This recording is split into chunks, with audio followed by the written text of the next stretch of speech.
La barca del pantano. Era el río Til de ancho cauce y perezosa corriente de aguas fangosas, procedentes del pantano, que en esta parte de su curso se adentraba entre una veintena de islotes de cenagoso terreno cubierto de sauces.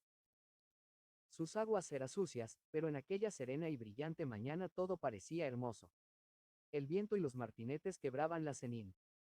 Numerables ondulaciones y, al reflejarse el cielo en la superficie, las matizaban con dispersos trozos de sonriente azul. Avanzaba el río en un recodo hasta encontrar el camino, y junto a la orilla parecía dormitar perezosamente la cabaña del barquero. Era de zarzo y arcilla, y sobre su tejado crecía verde hierba. Dick se dirigió hacia la puerta y la abrió. Dentro, sobre un sucio capote rojo, se hallaba tendido y tiritando el barquero, un hombretón consumido por las fiebres del país. Hola, Master Shelton. Saludó. Venís. Por la barca. Malos tiempos corren. Tened cuidado, que anda por ahí una partida. Más os valiera dar media vuelta y volveros, intentando el paso por el puente. Nada de eso. El tiempo vuela, Hugh, y tengo mucha prisa, repuso Dick. Obstinado sois, replicó el barquero, levantándose. Si llegáis sano y salvo al castillo del pozo, bien podréis decir que sois afortunado, pero, en fin, no hablemos más. Advirtiendo la presencia de Macham, preguntó: ¿Quién es este? Y se detuvo un momento en el umbral de la cabaña, mirándole con sorpresa. Es Master Macham, un pariente mío, contestó Dick. Buenos días, buen barquero, dijo Macham, que acababa de desmontar y se acercaba conduciendo de la rienda al caballo. Llevadme en la barca, os lo suplico. Tenemos muchísima prisa. El demacrado barquero siguió mirándole muy fijamente. Por la misa, exclamó al fin, y soltó una franca carcajada.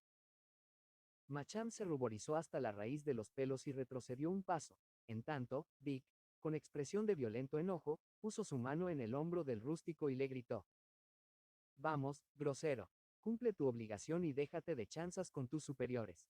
Refunfuñando desató la barca el hombre y la empujó hacia las hondas aguas. Hizo meter el caballo en ella Dick y tras la cabalgadura entró Macham.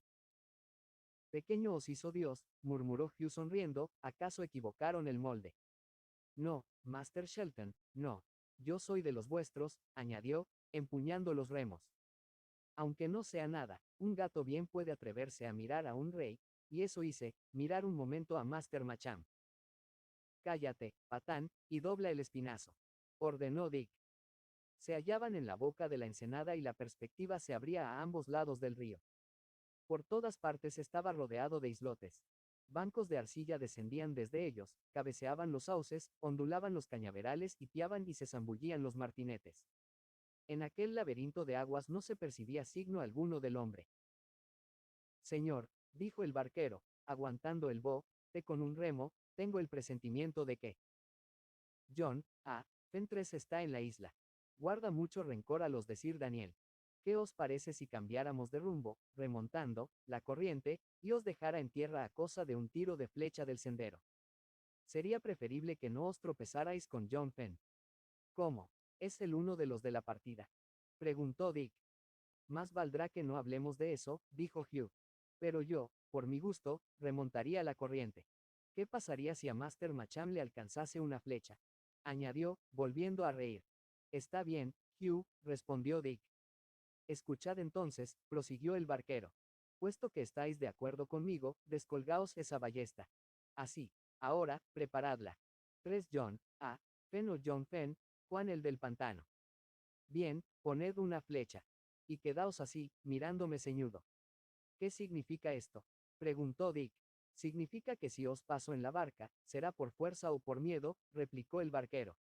De lo contrario, si John Fenn lo descubriese, es muy probable que se convirtiera en mi más temible y molesto vecino. Tanto es el poder de esos patanes. Hasta en la propia barca de Sir Daniel mandan. No, murmuró el barquero, guiñando un ojo. Pero, escuchadme. Sir Daniel caerá, su estrella se eclipsa. Más. Silencio. Y encorvó el cuerpo, poniéndose a remar de nuevo.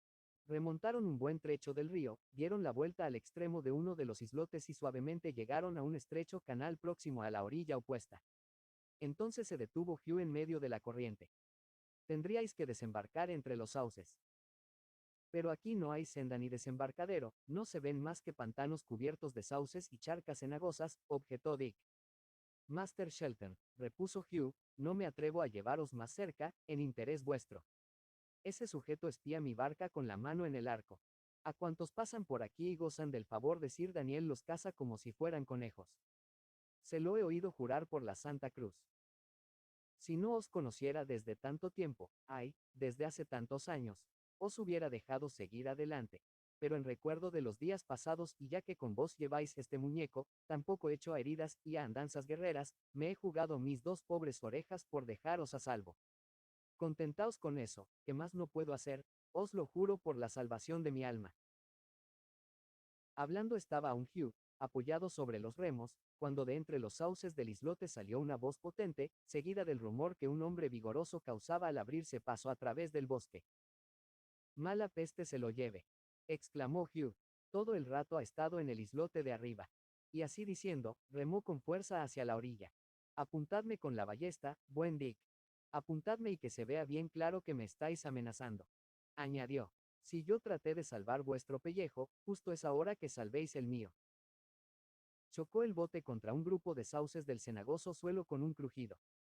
Macham, pálido, pero sin perder el ánimo y manteniéndose ojo avisor, corrió por los bancos de la barca y saltó a la orilla a una señal de Dick.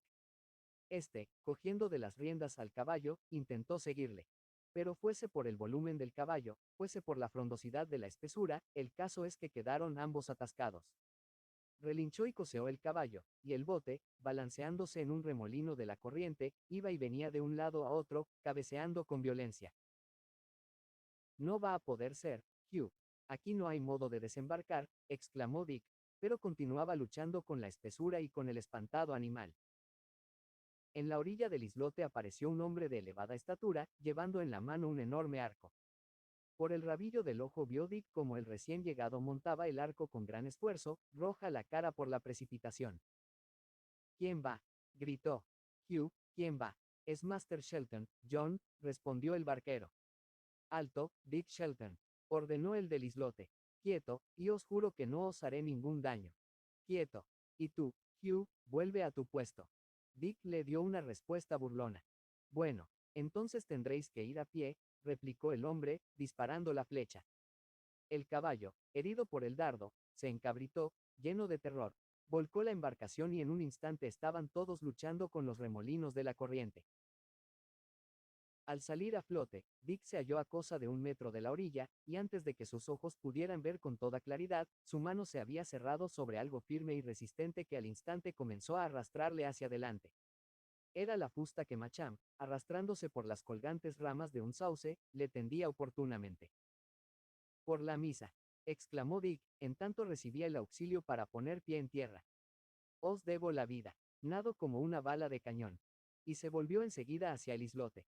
En mitad de la corriente nadaba Hugh, cogido a su barca volcada, mientras que John, Fenn, furioso por la mala fortuna de su tiro, le gritaba que se diera prisa. Vamos, Jack, dijo Shelton, corramos. Antes de que Hugh pueda arrastrar su lancha hasta la orilla o de que entre ambos la enderecen estaremos nosotros a salvo. Predicando con el ejemplo, comenzó su carrera, ocultándose, cambiando continuamente de dirección entre los sauces, saltando de promontorio en promontorio sobre los lugares pantanosos. No tenía tiempo para fijarse en qué dirección marchaba, lo importante era volver la espalda al río y alejarse de aquel sitio. Pronto observó que el terreno comenzaba a ascender, lo que le indicó que marchaba por buen camino. Poco después penetraban en un repecho cubierto de mullido césped, donde los olmos se mezclaban ya con los sauces. Pero allí Macham, que avanzaba penosamente, quedando muy rezagado, se dejó caer al suelo y gritó, jadeante, a su compañero, déjame, Dick, no puedo más. Dick se volvió y retrocedió hasta donde se hallaba tendido su compañero. Dejarte, Jack, exclamó, eso sería una villanía, después de que, por salvarme la vida, te has expuesto a que te hirieran de un flechazo y a un chapuzón y quizá a ahogarte también. Ahogarte, sí, pues solo Dios sabe cómo no te arrastré conmigo. Nada de eso, repuso Macham, sé nadar y nos hubiéramos salvado los dos. ¿Sabes nadar? Exclamó Dick asombrado. Era esta una de las varoniles habilidades de que él se reconocía incapaz. Entre las cosas que admiraba, la primera era la de haber matado a un hombre en buena lid, pero la segunda consistía en saber nadar. Bueno, dijo, esto ha de servirme de lección. Yo prometí cuidar de ti hasta llegar a Hollywood y, por la cruz, más capaz te has mostrado tú de cuidarme y salvarme a mí. Entonces, Dick, ¿somos amigos? Preguntó Master Macham. ¿Es que hemos dejado de serlo alguna vez? Repuso Dick. Eres un bravo mozo, a tu manera, aunque algo afeminado todavía. Hasta hoy no me tropecé con nadie que se te pareciera. Mas, por amor de Dios, recupera el aliento y sigamos adelante. No es este el momento apropiado para charlas. Me duele este pie horriblemente, dijo Macham. Ah, ya se me había olvidado. Bueno, tendremos que ir más despacio. Lo que yo quisiera es saber dónde estamos. He perdido el camino, aunque tal vez sea mejor así. Si vigilan el embarcadero, quizá vigilen el sendero también. Ojalá hubiera vuelto Sir Daniel con solo 40 hombres.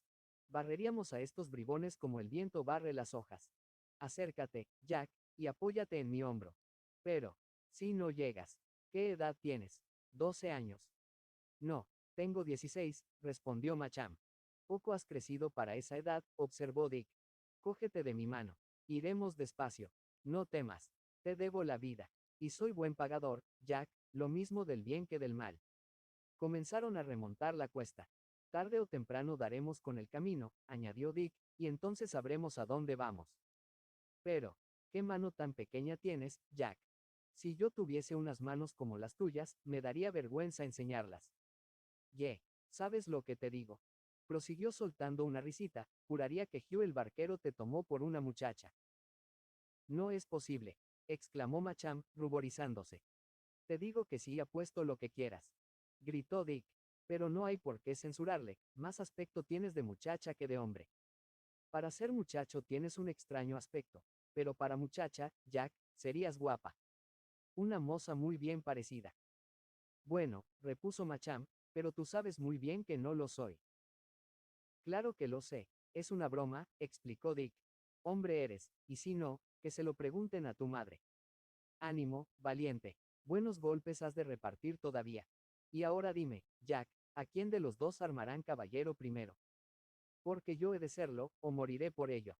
Eso de Sir Richard Shelton, caballero, suena muy bien, y tampoco sonará mal, Sir John Macham. Dick, por favor, espera que beba, suplicó el otro, deteniéndose al pasar junto a una cristalina fuente que brotando del declive caía en diminuto charco empedrado de guijarros y no mayor que un bolsillo. Ay, Dick, si pudiera encontrar algo que comer. Me muero de hambre. Pero, tonto, ¿por qué no comiste en Ketalí? Preguntó Dick. Había hecho voto de ayunar. Por un pecado que me indujeron a cometer, balbució Macham. Pero, lo que es ahora, aunque fuese pan duro como una piedra, lo devoraría. Siéntate, pues, y come, dijo Dick, mientras yo exploro el terreno para buscar el camino. Echó mano Dick al zurrón que llevaba y de él sacó pan y unos trozos de tocino seco, que Macham comenzó a devorar, mientras él se perdía entre los árboles. A corta distancia corría un arroyuelo, filtrándose entre hojas secas. Poco más allá se erguían, ya más corpulentos y espaciados, los árboles, y las hayas y los robles comenzaban a sustituir al olmo y al sauce. Como el viento agitaba de continuo las hojas, el rumor de los pasos de Dick sobre el suelo cubierto de hayucos quedaba bastante amortiguado, eran para el oído lo que una noche sin luna es para la vista. Sin embargo, Dick avanzaba con precaución, deslizándose de un grueso tronco a otro, sin dejar de escudriñar en torno suyo mientras marchaba. De pronto, rápido como una sombra, un gamo atravesó la maleza. Contrariado por el encuentro, se detuvo. Sin duda esta parte del bosque estaba solitaria, pero la huida del pobre animal azorado podía resultar un aviso de que alguien transitaba por allí, por lo cual, en vez de seguir adelante, se volvió hacia el árbol corpulento más próximo y comenzó a trepar. La suerte le fue propicia. El roble al que había subido era uno de los más altos de aquel rincón del bosque, sobresalía unos 2 metros de los que le circundaban. Dick se encaramó sobre la horquilla más alta y, sentado en ella, vertiginosamente balanceado por el vendaval, divisó a su espalda todo el llano de pantanos hasta Ketolí, y el río Til serpenteando entre frondosos islotes, y enfrente, la blanca cinta del camino introduciéndose a través del bosque. Enderezado el bote, se hallaba ya a mitad del camino de vuelta al embarcadero. Fuera de esto, ni rastro de hombres por ninguna parte, y nada se movía excepto el viento. A punto de descender estaba cuando, tendiendo en torno la mirada por última vez, tropezó su vista con una línea de puntos movedizos allá hacia el centro del pantano. Era evidente que un pelotón de gente armada marchaba a buen paso por el camino real, lo que le produjo cierta inquietud, pues rápidamente descendió del árbol y regresó a través del bosque en busca de su compañero. 4. La cuadrilla de la verde floresta. Reanimado Macham después de su reposo, los dos muchachos, a quienes parecía haberles prestado alas lo que Dick había visto, atravesaron las afueras del bosque, cruzaron sin el menor tropiezo el camino y comenzaron a ascender por las empinadas tierras del bosque de Tunstall. Había más árboles cada vez, formando bosquecillos, y entre ellos se extendían por la arenosa tierra brezos y retamas espinosas, con algunas salpicaduras de añosos tejos. El terreno se hacía cada vez más escabroso, lleno de hoyos y montecillos. Y a cada paso de la ascensión, el viento silbaba con más fuerza y los árboles se curvaban como cañas de pescar. Acababan de llegar a uno de los claros cuando, de repente, Dick se echó de cara al suelo entre unas zarzas y comenzó a arrastrarse lentamente hacia atrás buscando el abrigo de un bosquecillo. Macham, presa de gran turbación, no comprendía el motivo de aquella huida, le imitó, y hasta haber llegado al refugio de la espesura no se atrevió a volverse para pedirle a Dick una explicación. Por toda respuesta, Dick señaló con el dedo. En el extremo opuesto del claro se elevaba sobre los otros árboles un abeto, cuyo oscuro follaje se recortaba contra el cielo. Su tronco, recto y sólido como una columna, se elevaba unos 15 metros sobre el terreno, y a esta altura se bifurcaba en dos macizas ramas, y en la horquilla que formaban, como marinero subido en el mástil, se hallaba un hombre cubierto con verde tabardo, vigilando por todas partes. El sol relucía en sus cabellos. Con una mano se hacía sombra sobre los ojos para visorar la lejanía, y lentamente volvía la cabeza de uno a otro lado con la regularidad de un mecanismo. Los dos jóvenes cambiaron una expresiva mirada. Probemos por la izquierda, dijo Dick. Por poco caemos tontamente en la trampa, Jack. 10 minutos después llegaban a un camino trillado. No conozco esta parte del bosque, observó Dick. ¿A dónde nos conducirá este sendero? Sigámoslo, dijo Macham. Algunos metros más allá seguía el caminillo hasta la cresta de un monte, y desde allí descendía bruscamente hacia una hondonada en forma de taza. Al pie, como saliendo de un espeso bosquecillo de espinos en flor, dos o tres caballetes sin tejado, ennegrecidos como por la acción del fuego, y una larga y solitaria chimenea mostraban las ruinas de una casa. ¿Qué será eso?, murmuró Macham. No lo sé, respondió Dick. Estoy desorientado. Avancemos con cautela. Saltándoles el corazón en el pecho, fueron descendiendo por entre los espinos. Aquí y allá descubrían señales de reciente cultivo. Entre los matorrales crecían los árboles frutales y las hortalizas, sobre la hierba se veían pedazos de lo que fue un reloj de sol. Les parecía que caminaban sobre lo que había sido una huerta. Avanzaron unos pasos más y llegaron ante las ruinas de la casa. Esta debió ser, en su tiempo, una agradable y sólida mansión. La rodeaba un pozo profundo, cegado ahora por los escombros, y una viga caída hacía las veces de puente. Hallábanse en pie las dos paredes extremas, a través de cuyas ventanas desnudas brillaba el sol, pero el resto del edificio se había derrumbado y yacía en informe montón de ruinas, tiznadas por el fuego. En el interior brotaban algunas verdes plantas por entre grietas. Ahora que recuerdo, cuchicheó Dick, esto debe de ser Grimstone. Era el fuerte de un tal Simón Malmesbury, y Sir Daniel fue su ruina. Hace 5 años que Bennett Hatch lo incendió. Fue una lástima, pues la casa era magnífica. En la hondonada, donde el viento no soplaba, la temperatura era agradable y el aire quieto y silencioso. Macham, cogiéndose del brazo de Dick, levantó un dedo, advirtiéndole, silencio. Oyeron un extraño ruido que vino a turbar aquella quietud. Se repitió por segunda vez, y ello les permitió apreciar la naturaleza del mismo. Era el sonido producido por un hombretón al carraspear. Al rato, una voz ronca y desafinada comenzó a cantar. Y habló así el capitán, de los bandidos Rey. ¿Qué hacéis en la espesura, mi muy alegre Grey? Gamelin respondía, los ojos sin bajar. Quien por ciudad no puede, por el bosque ha de andar. Hizo una pausa el cantor, se oyó un leve tintineo de hierros y reinó de nuevo el silencio. Los dos muchachos se miraron sorprendidos. Fuera quien fuera su invisible vecino, el hecho era que se hallaba al otro lado de las ruinas. De súbito se coloreó el rostro de Macham, y un instante después atravesaba la caída viga y trepaba con cautela sobre el enorme montón de maderos y escombros que llenaban el interior de la casa sin techo. Dick le hubiera detenido de haberle dado tiempo su amigo para ello, pero no tuvo ya más remedio que seguirle. En uno de los rincones del ruinoso edificio, dos vigas habían quedado en cruz al caer, dando protección a un espacio libre, no mayor que el que ocuparía un banco de iglesia, en el que se agazaparon en silencio los dos muchachos. Quedaban perfectamente ocultos, y a través de una aspillera escudriñaron el otro lado de las ruinas. Al atisbar a través de este orificio, se quedaron como petrificados de terror. Retroceder era imposible, apenas si se atrevían a respirar. En el borde mismo de la hondonada, a menos de 10 metros del lugar donde estaban agazapados, borbollaba un caldero de hierro lanzando nubes de vapor, y junto a él, en actitud de acecho, como si hubiera oído algún rumor sospechoso al encaramarse ellos por los escombros, se hallaba un hombre alto, de cara rojiza y tez curtida, con una cuchara de hierro en la mano derecha y un cuerno de caza y una formidable daga colgados al cinto. Sin duda este era el cantor, y era evidente que removía el caldero cuando percibió el rumor de algún paso entre los escombros. Algo más allá dormitaba un hombre tendido en el suelo, envuelto en un pardo capote, sobre su rostro revoloteaba una mariposa. Todo esto se veía en un espacio abierto que cubrían margaritas silvestres. En el lado opuesto, suspendidos de un florido espino blanco, se veían un arco, un haz de flechas y restos de la carne de un ciervo. Enseguida, el individuo dejó su actitud recelosa, se llevó el cucharón a la boca, saboreó su contenido, sacudió la cabeza satisfecho, y volvió a remover el líquido del caldero mientras cantaba. Quien por ciudad no puede, por el bosque ha de andar. Graznó, reanudando su canción donde la había dejado antes. No venimos, señor, a causar ningún mal sino a clavarle una flecha a un ciervo real. Mientras así cantaba, de vez en cuando sacaba una cucharada de aquel caldo y, después de soplarla, la saboreaba con el aire de un experto cocinero.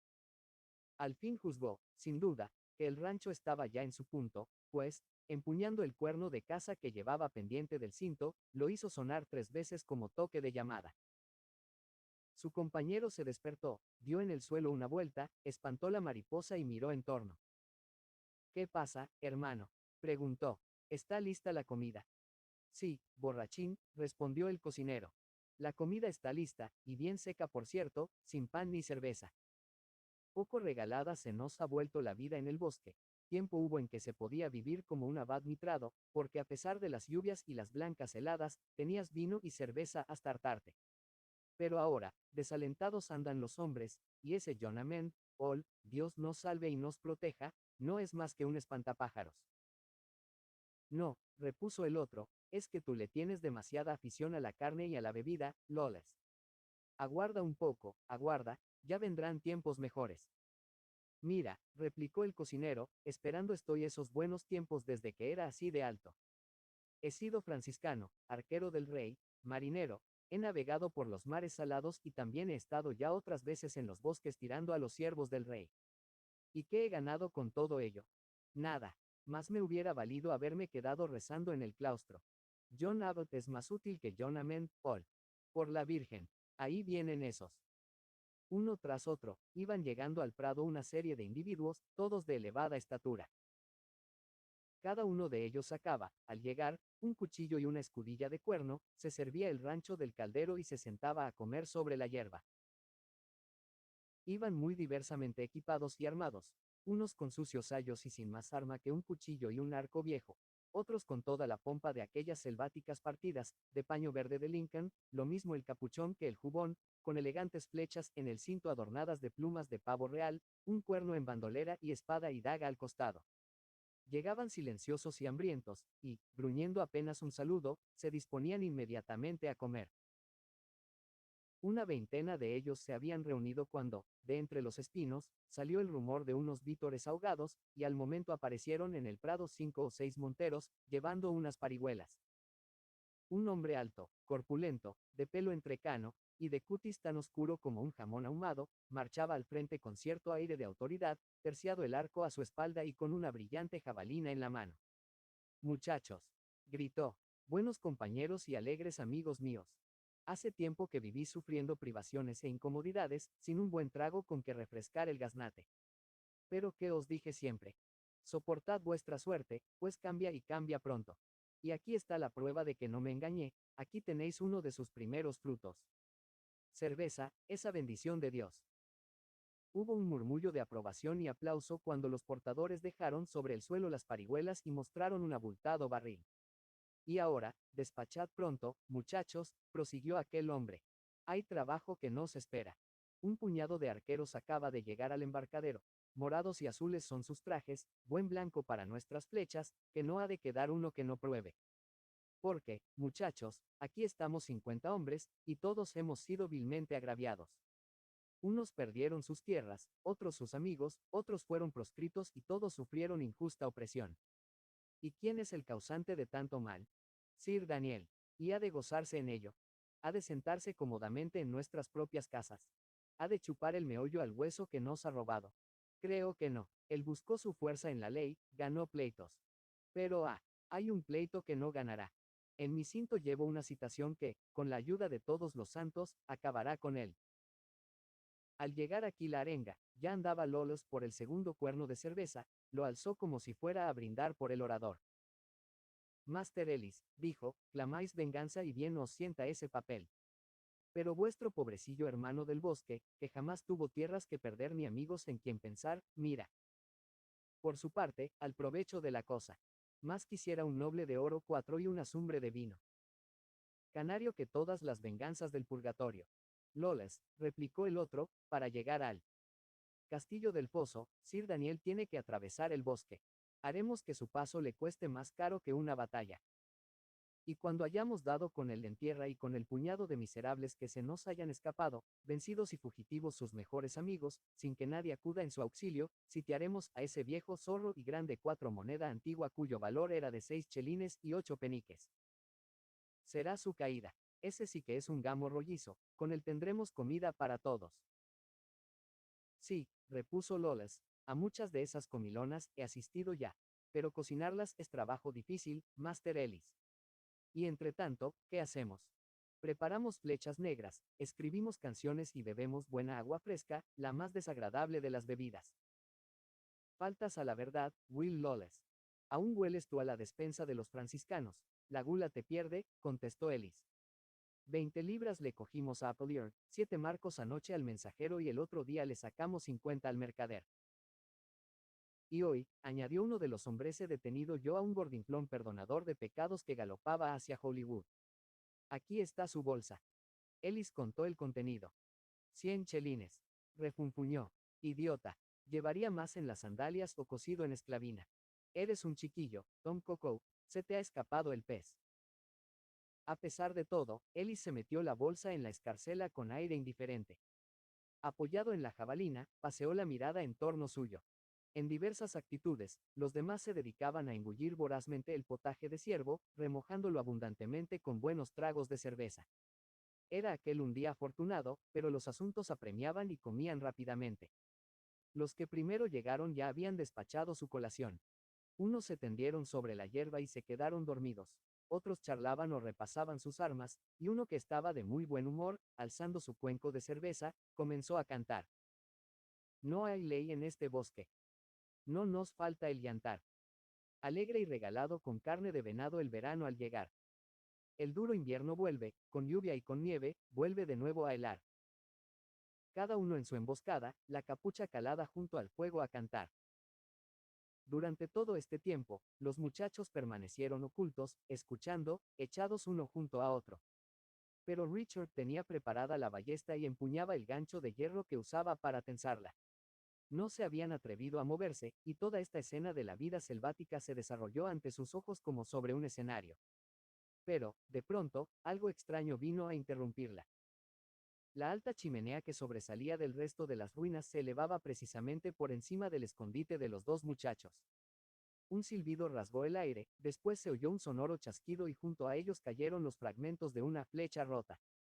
Alguien, oculto en la parte alta del bosque, tal vez el mismo centinela que vieron encaramado en el abeto, acababa de disparar una flecha al cañón de la chimenea.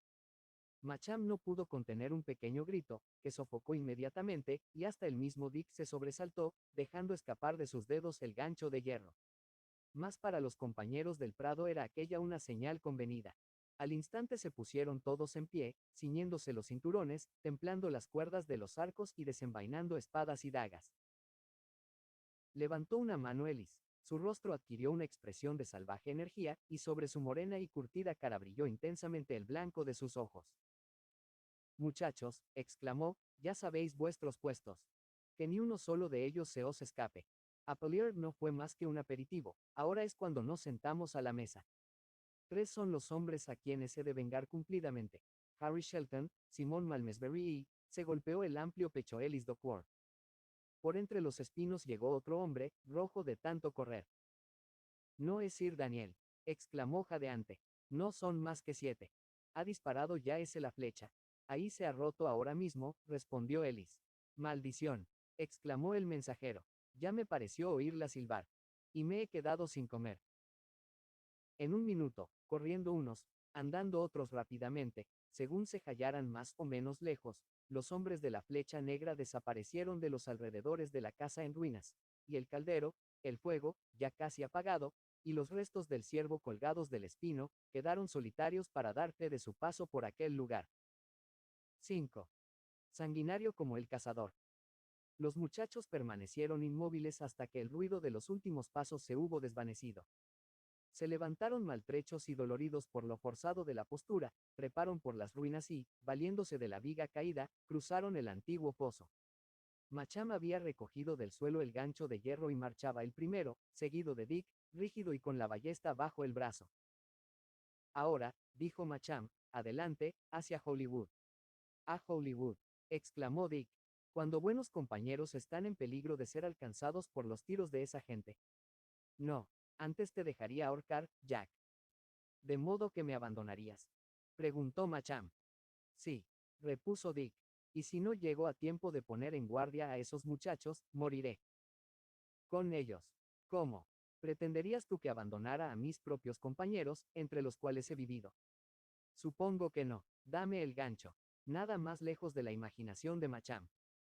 Dick, le dijo, tú juraste por los santos del cielo que me dejarías a salvo en Hollywood. Renegarías de tu juramento. Serías capaz de abandonarme. Para hacer un perjuro. No, replicó Dick. Cuando lo juré pensaba cumplirlo. Ese era mi propósito. Pero ahora, hazte cargo, Jack, y ponte en mi lugar.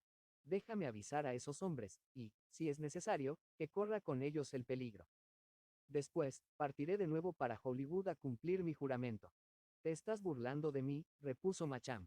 Esos hombres a quienes quieres socorrer son los que me persiguen para perderme. Dick se rascó la cabeza.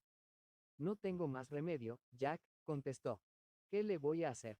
Tú no corres ningún peligro, muchacho, pero ellos van camino de la muerte. La muerte, añadió. Piénsalo. ¿Por qué demonios te empeñas en retenerme aquí? Dame el gancho. Por San Jorge, han de morir todos ellos.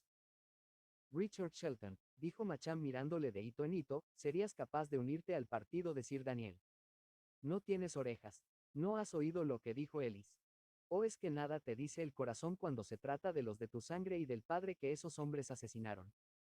Harry Shelton, dijo, y Sir Harry Shelton era tu padre, tan cierto como ese sol que nos alumbra. ¿Y qué pretendes? ¿Que yo dé crédito a esa pandilla de ladrones? No, no es esta la primera vez que lo oigo, replicó Macham. Todo el mundo sabe que fue Sir Daniel quien lo mató. Y lo mató faltando a su juramento de respetarle la vida, en su propia casa fue derramada su sangre inocente. El cielo clama venganza, y tú, el hijo de aquel hombre, pretendes auxiliar y defender al asesino. Jack, exclamó el muchacho, no lo sé. Acaso sea cierto, pero ¿cómo puedo yo saberlo?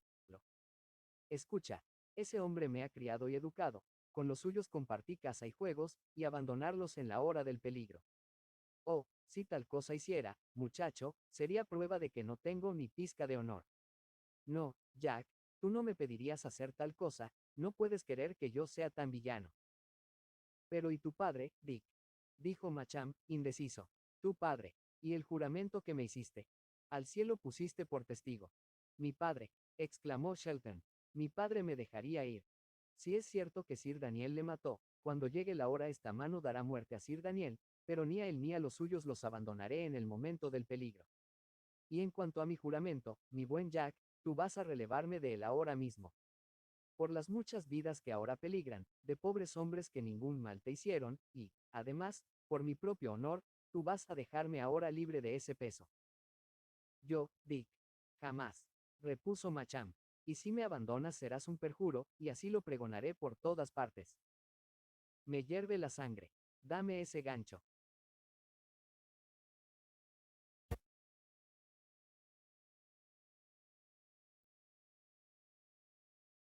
Dámelo. No quiero dártelo, le contestó Macham. He de salvarte a pesar tuyo. No, gritó Dick. Pues te obligaré a ello. Inténtalo, replicó el otro. Quedaron mirándose frente a frente, dispuestos ambos a saltar. Brincó entonces Dick, y aunque Macham giró rápidamente y emprendió la huida, le ganó la delantera. Dick, con otro par de saltos, le quitó el gancho, retorciéndole la mano en que lo empuñaba, le arrojó violentamente al suelo y quedó frente a él, amenazándole con los puños. Macham quedó tendido en el lugar donde había caído, con la cara sobre la hierba, sin ofrecer resistencia. Dick aprestó entonces su arco. Ya te enseñaré, gritó furioso. Con juramento o sin él, lo que es por mí, pueden ahorcarte. Girando sobre sus talones, echó a correr. Instantáneamente Macham se levantó y corrió tras él.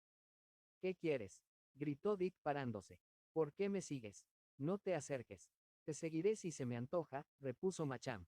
El bosque es de todo el mundo. Atrás. Rugió Dick, apuntándole con el arco. Ah, qué valiente, replicó Macham. Dispara. Algo confundido Dick bajó su arma. Escucha, dijo, ya me has hecho bastante daño. Sigue tu camino en paz, porque, de lo contrario, lo quieras o no, te obligaré a hacerlo.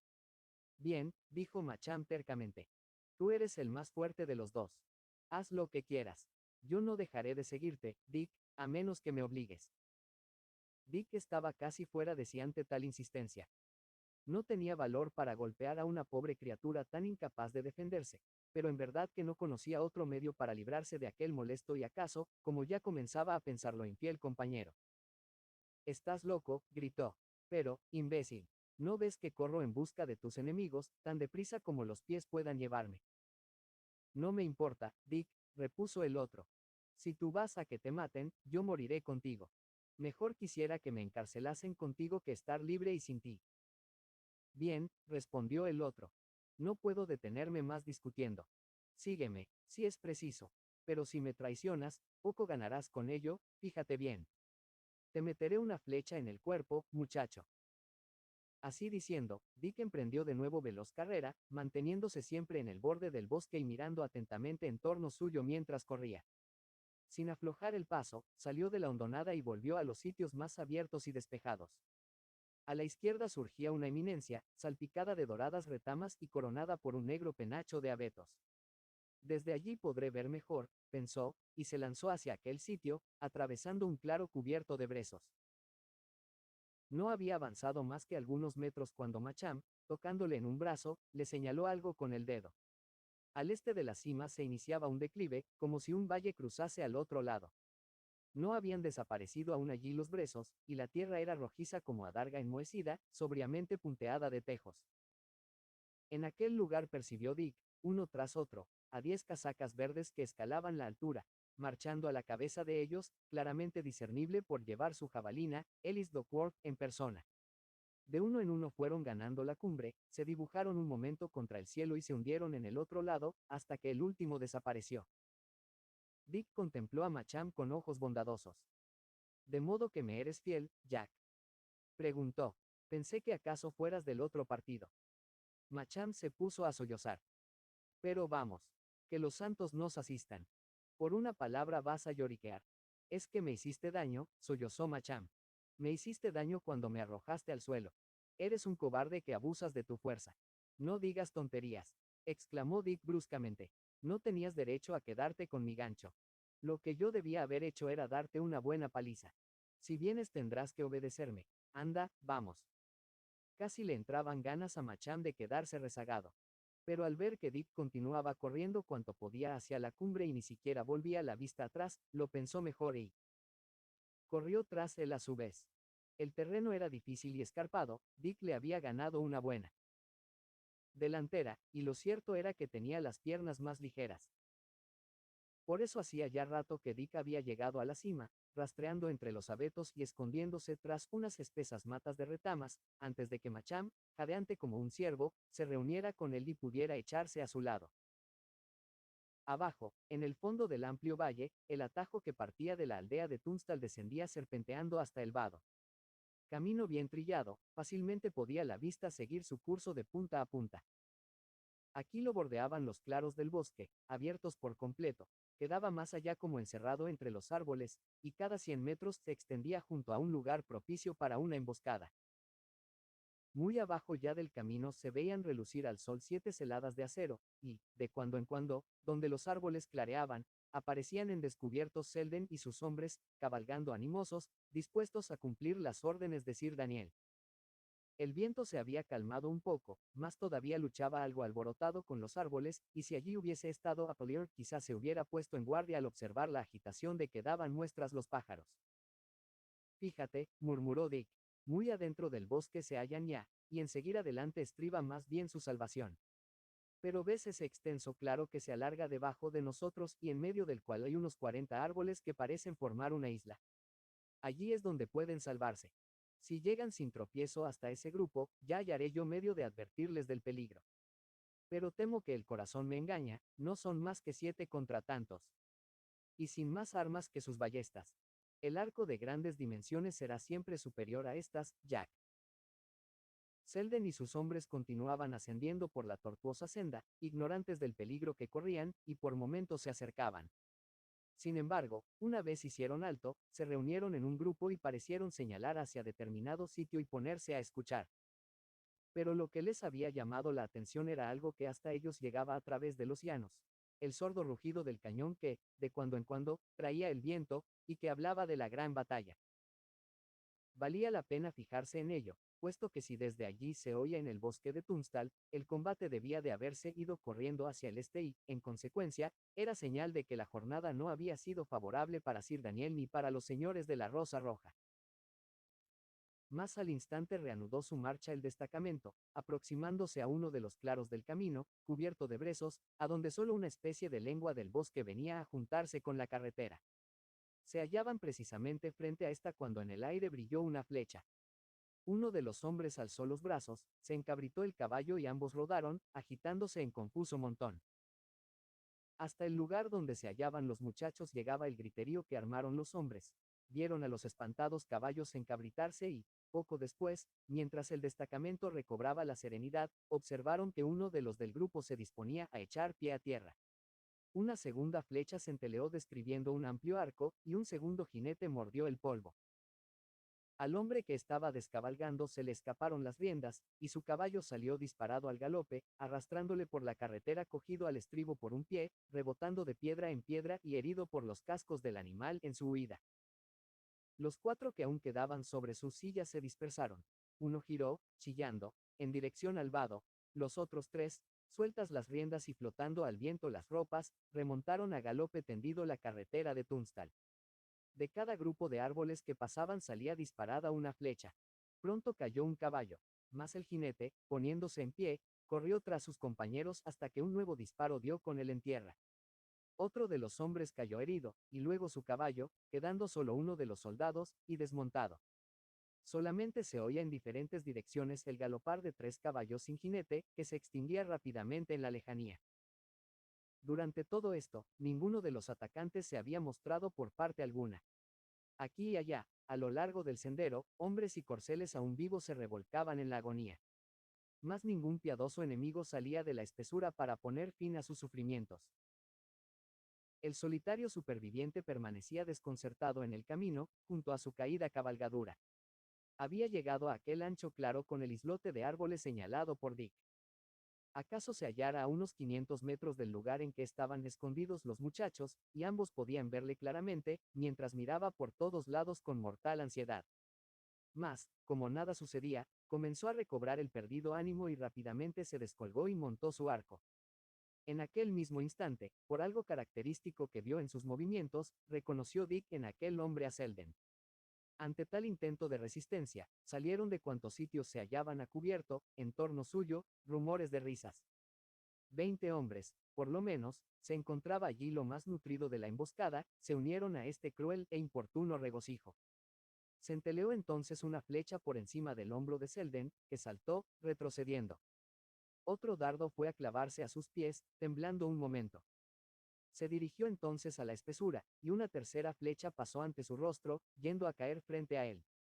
Repitiéronse las sonoras carcajadas, elevándose de diversos matorrales. Era evidente que sus atacantes no hacían sino acosarle, como en aquellos tiempos acosaban los hombres al pobre toro, o como el gato se divierte con el ratón. La escaramuza había terminado. En la parte baja de la carretera, un individuo vestido de verde recogía pausadamente las flechas, mientras los demás, con mal sano placer, gozaban ante el espectáculo que les ofrecía la tortura de aquel infeliz, tan pecador como ellos. Selden comenzó a comprender. Lanzó un grito de rabia, se echó a la cara la ballesta y disparó una saeta como al azar, hacia el bosque. Tuvo suerte, pues le respondió un grito ahogado. Arrojando al suelo su arma, Selden echó a correr por el claro del bosque, casi en línea recta hacia Dick y Macham. Los de la partida de la Flecha Negra, al verle, comenzaron a disparar de veras. Mas ya no era tiempo, habían dejado pasar el momento oportuno y la mayor parte de ellos tenían que disparar ahora de cara al sol. Y Selden, al correr, daba saltos de un lado a otro para dificultar la puntería y engañarlos. Y lo mejor de todo, al dirigirse hacia la parte superior del claro, había frustrado el plan que tenían preparado. No había tiradores apostados más allá del que acababa de herir o matar, y la confusión de los cabecillas se hizo pronto manifiesta. Sonaron 3 silbidos, y después 2 más. Desde otro sitio volvieron a silbar. Por todos lados se oía el rumor de gente que corría a través de los matorrales. Un espantado ciervo apareció en el claro, se detuvo un instante sobre 3 patas, olfateando el aire, y de nuevo se internó en la espesura. Aún continuaba Selden corriendo y dando saltos, seguido sin cesar por las flechas, mas todas cerraban el blanco. Parecía que iba a conseguir escapar. Dick había preparado la ballesta, pronto a proteger su huida, y hasta Macham, olvidándose de su propio interés, se sentía ya, en el fondo de su corazón, a favor del pobre fugitivo, siguiendo ambos muchachos la escena anhelantes y temblorosos. Se hallaba ya a unos 50 metros de ellos cuando le alcanzó una flecha y cayó. Se alzó, sin embargo, al instante. Más vacilaba en su carrera y, como si estuviese ciego, se desvió de su dirección. Dick se puso en pie de un salto y le hizo señas agitando la mano. Por aquí, gritó. Por este lado. Aquí. Hallarás ayuda. Corre, muchacho, corre. Pero en aquel preciso instante una flecha hirió a Selden en el hombro, y, atravesando su jubón por entre las placas de su cota de malla, dio con él en tierra pesadamente. Oh, pobrecillo, exclamó Macham, juntando las manos. Dick se quedó petrificado, sirviendo de blanco a los arqueros. 10 probabilidades contra una tenía de que le alcanzase una flecha, porque los habitantes de los bosques estaban furiosos consigo mismos y la aparición de Dick a retaguardia de su posición les había cogido por sorpresa. Pero en aquel momento, saliendo de una parte del bosque muy cercana al lugar donde se hallaban los dos muchachos, se alzó una voz estentórea, la voz de Ellis Duckworth. ¡Alto! Gritó. No tiréis. Cogedlo vivo. Es el joven Shelton, el hijo de Harry. Inmediatamente se oyó un penetrante silbido que se repitió varias veces, y sonó de nuevo más lejos. Al parecer, aquel silbido era la corneta de guerra de John Amend Hall, con la cual transmitía sus órdenes. ¡Ah, qué mala suerte! Exclamó Dick. Estamos perdidos. Deprisa, Jack, vamos deprisa. Y ambos muchachos dieron media vuelta y echaron a correr por entre el grupo de pinos que cubría la cima de la colina. 6. Hasta el fin de la jornada. Había llegado el momento de correr. Por todos lados subía ya la colina la partida de la Flecha Negra. Algunos, porque eran mejores corredores o podían ascender por sitios más rasos, habían avanzado más que otros y se hallaban muy cerca de su meta. Los demás, siguiendo por los valles, se habían esparcido a derecha e izquierda y tenían flanqueados a los muchachos por ambos lados. Dick se precipitó en la espesura más próxima. Era un alto robledal, de terreno firme y limpio de maleza, por el cual, al extenderse cuesta abajo, corrieron a gran velocidad. Venía luego un claro, que evitó Dick, manteniéndose a la izquierda del mismo. 10 minutos después surgió el mismo obstáculo, ante el cual siguieron igual procedimiento. Mientras los muchachos torcían siempre hacia la izquierda, acercándose cada vez más al camino real y al río que 1 o 2 horas antes habían cruzado, la mayor parte de sus perseguidores se inclinaban hacia el lado opuesto y corrían en dirección a Tunstall. Los muchachos se detuvieron a respirar. Ningún ruido se oía que indicase que los perseguían. Dick aplicó el oído a tierra, mas siguió sin oír nada. Sin embargo, como el viento agitaba los árboles, era imposible averiguar nada con certeza. Sigamos, dijo Dick, y cansados como estaban, cojeando Macham debido a la herida de su pie, se pusieron en marcha de nuevo bajando la colina. 3 minutos después penetraban en una espesura de árboles de hoja perenne. Por encima de sus cabezas se elevaban a gran altura los árboles, formando techo continuo de follaje.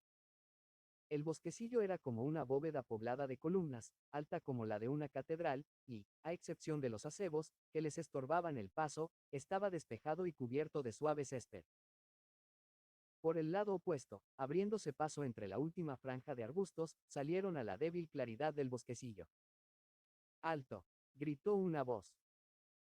Entre los enormes troncos, a unos 20 metros, apareció ante ellos un individuo grueso, vestido de verde, jadeante por la carrera, que inmediatamente les apuntó con el arco a punto de disparar.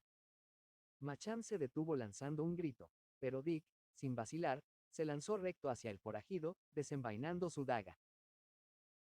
Sea que el otro se quedara sorprendido por la audacia del ataque, o bien que las órdenes recibidas detuvieran su mano, lo cierto es que no disparó, se quedó vacilando, y, antes de que tuviera tiempo de rehacerse, Dick saltó a su cuello y le arrojó de espaldas sobre el césped. Cayó la flecha por un lado y por otro el arco, con un chasquido que resonó en la quietud del lugar. El desarmado forajido se aferró a su atacante, pero la daga brilló en el aire y descendió 2 veces. Se oyeron 2 gemidos y Dick se puso en pie. En el suelo quedaba el hombre, inmóvil, atravesado el costado. Sigamos adelante, gritó Dick, y una vez más se lanzó a la carrera, siguiéndole algo rezagado Macham. Poco era lo que avanzaban, pues marchaban penosamente y resollando con fuerza. Macham sentía un agudo dolor en el costado, y la cabeza le daba vueltas, a Dick le pesaban las rodillas como si fueran de plomo. Mas prosiguieron la carrera sin perder el ánimo. Al poco rato llegaron al final del bosquecillo. Terminaba bruscamente. Frente a ellos estaba el camino real que iba de Risingham a Shoreby, encerrado en ese punto entre 2 muros iguales de espeso bosque. Al verlo, Dick se detuvo, y en cuanto cesó de correr advirtió un confuso rumor, que rápidamente fue aumentando. Al principio parecía ser debido a una ráfaga de fortísimo viento, pero pronto se hizo más definido, transformándose claramente en el galopar de unos caballos. Con la velocidad del rayo, un escuadrón de hombres dio la vuelta al recodo, pasó ante los muchachos y desaparecieron en un instante. Galopaban como si en ello les fuera la vida, en completo desorden, algunos iban eri. Dos, y junto a ellos se veían caballos sin jinete y con las sillas ensangrentadas. Eran fugitivos de la gran batalla. Había empezado a desvanecerse el ruido de su paso en la dirección de Shoreby, cuando un nuevo rumor de cascos de caballos resonó como siguiendo su rastro y otro fugitivo apareció en la carretera, cabalgando solo y demostrando por su espléndida armadura ser hombre de elevada condición. Le seguían de cerca varios carros de bagaje que los caballos arrastraban sosteniendo un medio galope desordenado, azuzados por los latigazos de los conductores. Debían de haber emprendido su huida a primera hora del día, pero no había de salvarles su cobardía. Poco antes de llegar al sitio donde los muchachos miraban asombrados, un hombre, con la armadura agujereada y al parecer fuera de sí, ganó la delantera a los carros y con el puño de su espada comenzó a derribar a los conductores. Algunos saltaron de sus puestos y a carrera tendida se adentraron en el bosque, mas a los otros los acuchilló sentados donde estaban, sin cesar de maldecirles por cobardes, con voz que apenas parecía humana. Había ido aumentando el ruido de la lejanía, el rodar de los carros, los cascos de los caballos, los gritos de los hombres, todo llegaba en alas del viento, en creciente y confuso rumor. Evidentemente, un ejército derrotado llegaba por la carretera con el ímpetu de una inundación. Sombrío el rostro, Dick permanecía allí. Había pensado seguir el camino real hasta donde torcía en dirección de Hollywood, y ahora se veía forzado a cambiar de plan. Había reconocido los colores del conde de Risingham, prueba de que la batalla había resultado adversa para los de la Rosa de Lancaster. Se había unido a el Sir Daniel y resultaba también ahora un fugitivo. O se habría pasado al partido de los de York, con menosprecio de su honor. Horrible dilema. Vamos, dijo muy serio, y girando sobre sus talones, comenzó a marchar a través del bosquecillo, precediendo a Macham que le seguía cojeando. Durante un buen rato continuaron cruzando el bosque en silencio. Atardecía. El sol se ponía más allá de la llanura de Kettle. Las altas copas de los árboles brillaban con reflejos de oro, pero las sombras se espesaban y comenzaba a sentirse el frío de la noche. Si hubiera algo que comer, exclamó de pronto Dick, deteniéndose. Macham se sentó en el suelo y empezó a llorar. Lloras por tu cena, pero cuando se trataba de salvar la vida a unos hombres, bien duro de corazón te mostrabas, le dijo Dick desdeñosamente. 7 muertos pesan sobre tu conciencia, Master Jack, jamás te lo perdonaré. Conciencia, gritó Macham, mirándole fieramente. De mi conciencia hablas, y en tu daga todavía está la sangre roja de un hombre. ¿Y por qué mataste al desgraciado? Te apuntó con el arco, pero no disparó. Te tuvo en sus manos y te perdonó la vida. Tan valiente es el que mata a un gato como el que mata a un hombre que no se defiende. Dick se quedó mudo de sorpresa. Le maté cara a cara, lealmente. Me arrojé contra él mientras me estaba apuntando, replicó. Fue un golpe cobarde, repuso Macham. Master Dick, no eres más que un patán y un bravucón, no haces más que abusar de tu superioridad o de la ventaja que momentáneamente tienes. El día que topes con uno más fuerte que tú, te veremos humillarte a sus pies. Ni siquiera sientes el deseo de venganza, pues aún está pidiéndole la muerte de tu padre, y permites tú que su espectro clame en vano por la debida justicia. Mas si en tus manos cae una pobre criatura falta de fuerza y de destreza y que, a pesar de todo, quiere favorecerte, tendrás que acabar con ella. Demasiado furioso estaba Dick para advertir ella. Caramba, gritó, esa sí que es una noticia. Entre dos siempre habrá uno más fuerte. Si el más recio derriba al débil, éste recibirá su merecido. Lo que tú te mereces, Master Jack, son unos buenos azotes por tu mala conducta y por tu ingratitud para conmigo, y puesto que lo mereces, lo tendrás. Y Dick, que hasta en los momentos en que más encolerizado estaba sabía conservar una apariencia de serenidad, comenzó a desabrocharse el cinturón. Esta será tu cena, dijo, ceñudo. Macham no lloraba ya, estaba blanco como la cera. Pero miraba a Dick con firmeza a la cara y permanecía inmóvil. Blandiendo el cinturón de cuero, Dick avanzó un paso. Entonces se detuvo, desconcertado al ver aquellos grandes ojos que le miraban de hito en hito y ante el demacrado y fatigadísimo rostro de su compañero. Dime entonces que estabas equivocado, murmuró débilmente. No, exclamó Macham. Yo tengo razón.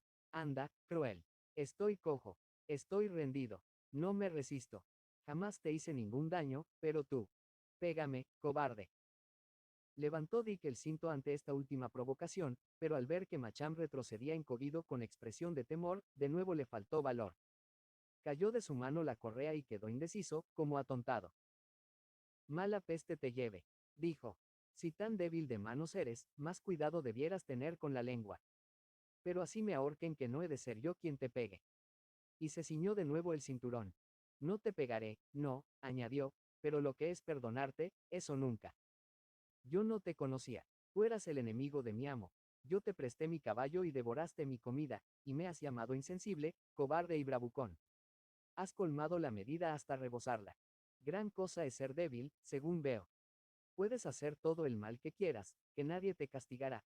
Puedes robar a un hombre sus armas en un momento de necesidad, que, sin embargo, ese hombre no intentará recuperarlas.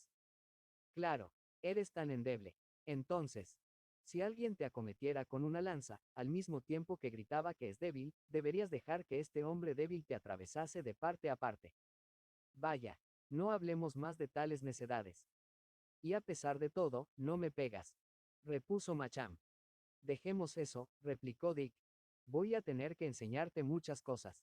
Eres muy mal educado, por lo que veo. Sin embargo, hay en ti algo bueno, y desde luego no hay duda de que me salvaste allí en el río.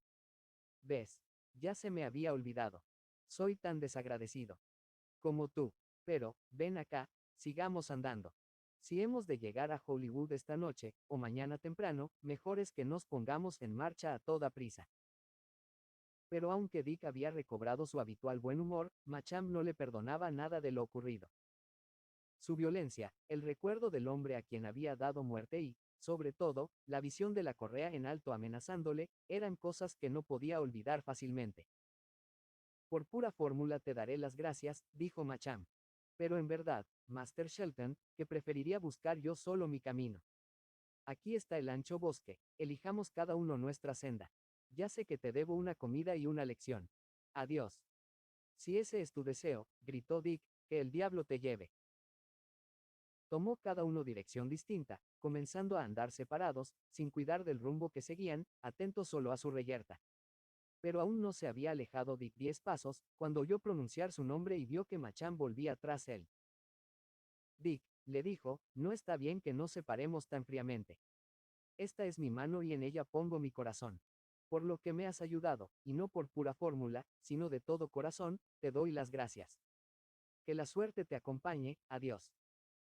Bien, muchacho, respondió Dick, estrechando la mano que Macham le tendía. Que salgas con bien te deseo, si eres capaz de ello.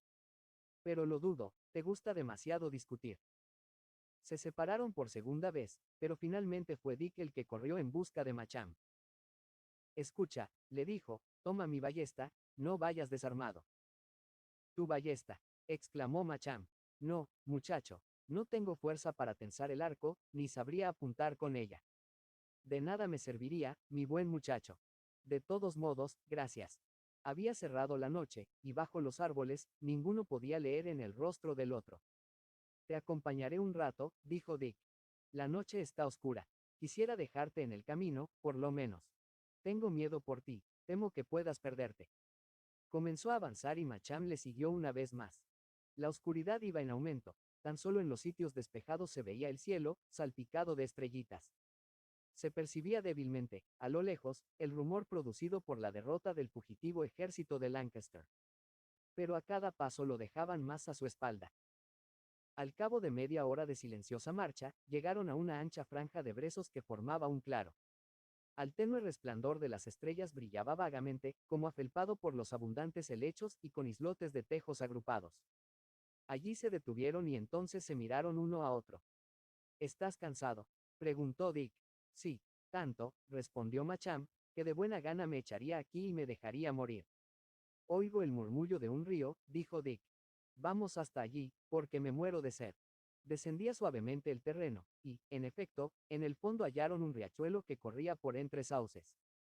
Se tendieron de bruces junto a la orilla, y, aplicando la boca al agua de un remanso tachonado de estrellas, bebieron hasta hartarse.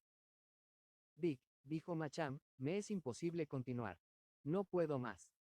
Al bajar vi una hondonada, dijo Dick. Vamos allí y nos echaremos a dormir.